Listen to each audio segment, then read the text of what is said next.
In a small village nestled among ancient baobab trees, lived Emma, a young woman known for her quiet kindness and radiant spirit.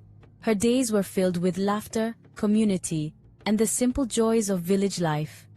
Emma's world was woven from family, tradition, and the warmth of shared stories.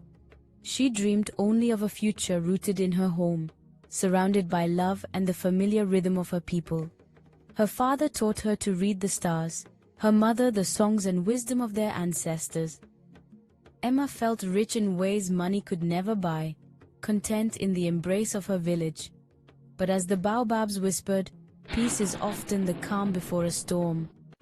In the heart of the African savanna, nestled amongst ancient trees and rolling hills, lay a village untouched by the relentless march of time.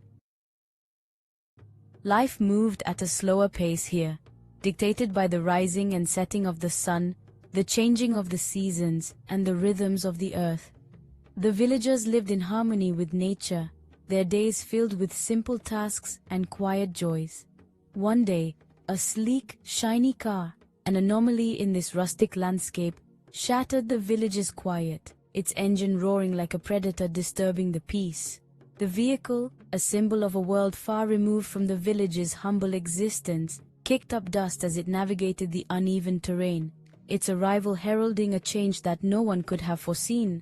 From its plush interior emerged Victor, a man from the city, a figure of polished sophistication and urban ambition. He was an emissary from a world of towering skyscrapers and bustling streets, a stark contrast to the tranquil simplicity of the village. He was dressed in ambition and cold luxury, his tailored suit and gleaming accessories a testament to his success and status. Every detail, from his polished shoes to his expensive watch, spoke of a life of privilege and power. He dazzled the villagers with promises of wealth, of opportunities beyond their wildest dreams, painting a picture of a life free from hardship and filled with endless possibilities. His words were like a siren's call, luring them with the promise of a better future, a future that seemed almost too good to be true. He singled out Emma, a young woman of striking beauty and quiet grace, and painted her as a queen deserving a palace, not a humble hut, a life of opulence and ease. He spoke of her potential, her untapped beauty, and the life of luxury that awaited her in the city. Victor's charm masked a possessive hunger. Beneath the surface of his smooth words and captivating smile lay a desire to control and possess. His intentions were far from pure, his motives shrouded in a veil of self-interest and ambition. He saw Emma as a prize, a trophy to be won, not a partner to be cherished and respected. In his eyes, she was an object of desire, a symbol of his success, a jewel to be added to his collection. Her parents, swayed by dreams of comfort and security for their daughter, encouraged her to consider his proposal, blinded by the allure of wealth and status. They envisioned a life of ease for Emma, a life free from the hardships they had endured, a life that seemed within reach thanks to Victor's offer. They encouraged her to accept his proposal, believing that it was the best path for her future, a chance to escape the limitations of their village life.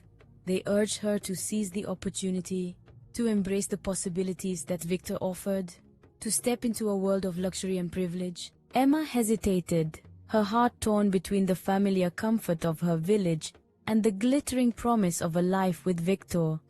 She felt the weight of her parents' expectations, the pull of her community, and the uncertainty of venturing into the unknown. She was torn between the world she knew, the world of her ancestors, and the glittering future Victor promised, a world of unimaginable wealth and sophistication. The contrast between her simple life and the opulent world Victor offered was stark, a chasm that seemed impossible to bridge. The village celebrated her good fortune, rejoicing in the prospect of one of their own, ascending to a life of luxury and privilege. They saw her as a symbol of hope, a testament to the possibility of escaping their humble circumstances, a beacon of light in their rural existence. But her mother's eyes held worry, a deep-seated unease that belied the celebratory atmosphere, a premonition of the challenges that lay ahead. She sensed the darkness that lurked beneath Victor's charming facade, the the possessiveness that threatened to engulf her daughter's spirit. As Emma left in the shiny car, a vehicle that represented both opportunity and potential peril, she glanced back at her village, a mix of excitement and trepidation swirling within her.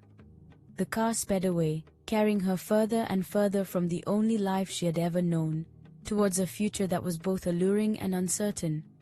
The baobab's whispers, ancient guardians of the land, sounded more like warnings, their rustling leaves carrying a message of caution and foreboding.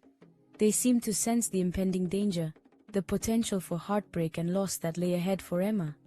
She was trading community, the warmth and support of her village, for isolation, the cold emptiness of a life lived in the shadow of Victor's wealth. She was leaving behind the bonds of kinship, the shared experiences, and the unwavering loyalty of her community. She was exchanging warmth, the genuine affection of her loved ones, for cold glitter, the superficial allure of material possessions and social status. She was stepping into a world where appearances mattered more than substance, where relationships were transactional, and where true connection was rare. The engine's hum drowned out the song of her old life, the familiar melodies of her village, the laughter of her friends, and the comforting voices of her family. It was a symbolic severing of ties, a silencing of the past, as she embarked on a journey into the unknown. The car sped away, driving into the distance, carrying her toward the unknown, a future that held both promise and peril, a destiny that was yet to be written. Victor's mansion was vast and cold, a monument to his success, yet within its walls, a different story unfolded.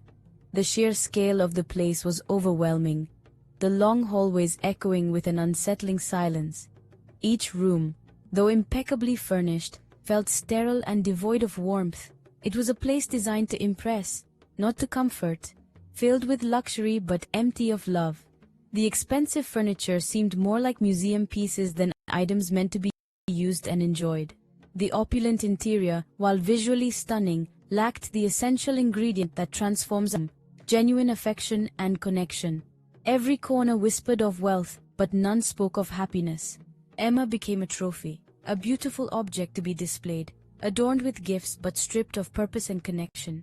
Each piece of jewelry, each lavish gift, felt like a shackle, binding her further to a life she didn't choose.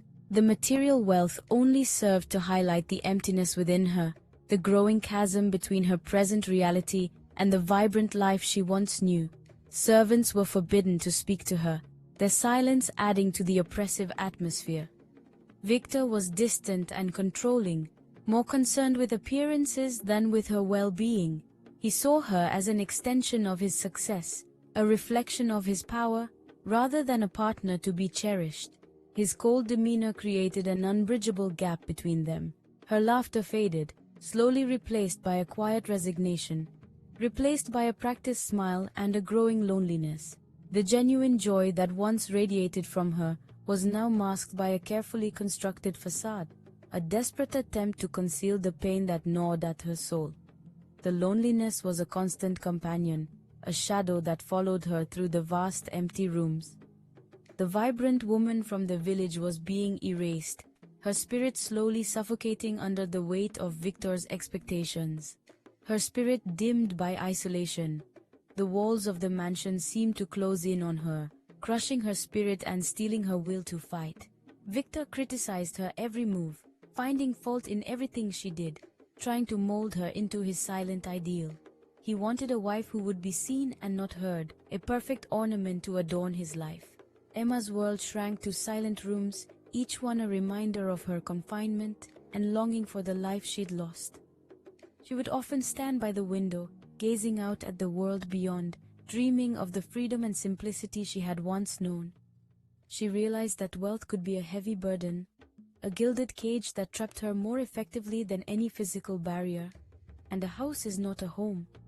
It was merely a structure, a shell devoid of the warmth, laughter, and love that truly make a place a home. The mansion's silence was deafening, a constant reminder of her isolation, broken only by Victor's commands, each one a further assertion of his control. Emma was a bird in a gilded cage, her wings clipped, her spirit slowly fading, forgetting how to sing. The melody of her life was being muted, replaced by the monotonous drone of her gilded prison. The birth of her son Leo brought light back into Emma's world. She poured her love into him, creating a small sanctuary in the cold mansion. But Victor saw Leo as a rival, resenting the bond between mother and child. His cruelty intensified, his anger erupting at the smallest provocation. Emma shielded Leo, singing him the old songs of her village. The tension grew unbearable. Emma lived in fear for her son. Victor's heart had turned to stone, his love replaced by bitterness. The joy of motherhood became an act of defiance. Emma knew a storm was coming, and she braced herself for what lay ahead. Her love for Leo became her only source of strength. The breaking point came, a culmination of years of simmering resentment and control. It was a moment that would redefine Emma's existence, forcing her to confront the true depths of Victor's cruelty. During what seemed like a routine helicopter trip with Victor and his business partners, the vast expanse of the ocean stretched beneath them, a symbol of the isolation Emma felt within her marriage. Little did she know, this journey would become a terrifying turning point. It began with a seemingly insignificant incident, a small mistake at lunch enraged Victor, a spark igniting a hidden inferno. His reaction was disproportionate, a clear display of the power he wielded over her. The tension hung heavy in the air, his fury simmering beneath the surface until they were alone, suspended high in the sky. The storm outside mirrored the tempest brewing within Victor, a dark omen of what was to come. In a terrifying, calculated moment, he reached over and deliberately unbuckled Emma's seatbelt. The click of the release echoed in the confined space, a sound that would forever haunt her nightmares. With a chilling resolve, he forced open the door of the helicopter. The roar of the wind and the dizzying view of the ocean below created a vortex of fear and disbelief. "You are a weight I no longer wish to carry," he hissed, his voice laced with venom as he pushed her toward the open air. His words were a final, brutal rejection, stripping her of any remaining hope. Emma fell, a scream caught in her throat, plunging into the vast, unforgiving ocean below. The world turned upside down as she tumbled through the air, the helicopter shrinking above her. The shock of the icy water jolted her survival instincts, a primal surge of adrenaline coursing through her veins. The impact stole her breath, but it also ignited a fierce determination to live. She fought to the surface, kicking and clawing her way through the churning water, tearing off her heavy dress that threatened to drag her down into the depths. Every movement was a battle against the relentless pull of the ocean. Drawing on the strength of her village upbringing, the resilience instilled in her from childhood, she spotted a distant island and began to swim toward it. It was a beacon of hope in a sea of despair. Every stroke was a desperate prayer, a testament to her unwavering will to survive against impossible odds. The burning in her muscles and the ache in her lungs were secondary to the burning desire to live. Her son's face, his innocent smile, burned in her mind, fueling her every movement. He was her reason, her anchor, the driving force behind her fight for survival. Against all odds, fueled by sheer determination and the memory of her child, she finally reached the shore, collapsing onto the sand, battered but alive. The rough grains beneath her offered a small comfort. Emma had lost everything, her marriage, her security, her former life. But she was not defeated. The ocean had tried to claim her, but it had failed. Her will to survive, forged in the fires of adversity, was stronger than ever. As she stood on that desolate beach, she knew her journey was far from over. It was just beginning. Emma was rescued by a small island community, led by the wise matriarch Yara. They healed her wounds and welcomed her without question. Emma learned to live off the land, her hands growing strong and her spirit resilient. The island's kindness rekindled her hope and sense of belonging. She became part of their world, learning new skills and rediscovering her inner strength. The pain of losing Leo became her motivation to grow stronger. Emma promised herself she would return for her son. The island was not her end but her training ground. She was no longer a victim. She was preparing for a battle.